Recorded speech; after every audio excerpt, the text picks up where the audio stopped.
Oi, sexto ano, bom dia para vocês. Nós vamos dar continuidade sobre a aula de História, sobre a cultura grega e o helenismo, não é isso? Falamos sobre Alexandre o Grande, vocês assistiram um filme, fizeram o resumo sobre o Alexandre o Grande, fizeram um trabalho também, então vocês têm muita coisa sobre ele, não é isso? E agora nós vamos falar um pouquinho sobre a cultura grega. A existência de várias cidades e estados era ao contrário do que se imaginava. Permitiu a diversidade de governos, de exércitos, de economias, mas mesmo assim, com essas diferenças, havia muitos elementos culturais em comum. Os gregos, eles falavam a mesma língua, apesar dos regionalismos, e tinham uma religião comum. Ou seja, os deuses geralmente eram os mesmos e seus antepassados também, que fundaram as cidades. Eles eram heróis, personagens míticos. Em função disso, reconheciam-se como helenos, gregos, e chamavam de bárbaros todos os estrangeiros que não falavam a sua língua e que tinham seus costumes, ou seja, os povos que não pertenciam ao mundo grego.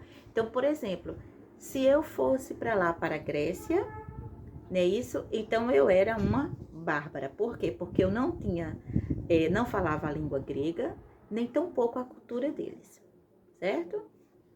Sobre a religião, como era a religião deles? A religião grega, eles eram politeístas. Então quer dizer o quê?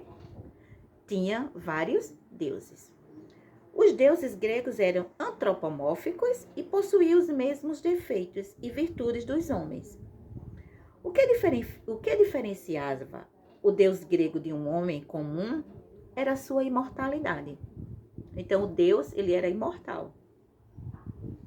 Os deuses, eles poderiam se envolver em aventuras fantásticas, mas tinha a participação de heróis, como Aquiles, Teseu, Perseu, Heracles. Os heróis, eles também eram chamados de semideuses. Eram filhos de deuses e deusas com seres humanos. Por possuírem uma metade humana e metade herói, eles poderiam ser mortos. Alguns tinham até um ponto fraco. Por exemplo, Aquiles, ele tinha o calcanhar, que até hoje dizem assim, se você pisar no meu calcanhar de Aquiles, termina, não é isso? A pessoa morre. Não havia dogmas ou uma doutrina que justamente racionalizasse a prática. Para relatar os feitos dos deuses e dos heróis, os gregos faziam o seguinte, eles criaram uma rica mitologia, que tinha uma racionalidade própria. Então, os gregos, eles fizeram isso para que fôssemos falar sobre os deuses e semideuses. Geralmente, as cerimônias públicas, ou mesmo os atos públicos, eles eram antecedidas por práticas religiosas, o que reflete a importância da religião entre os gregos antigos. Durante este período, a religião foi superada pela filosofia.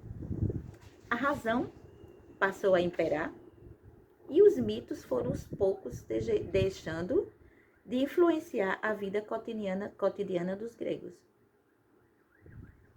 Então, para que vocês vejam aí, ok? Na próxima aula, nós vamos falar sobre alguns deuses e dizer quem eles eram e o que eles faziam, tá bom?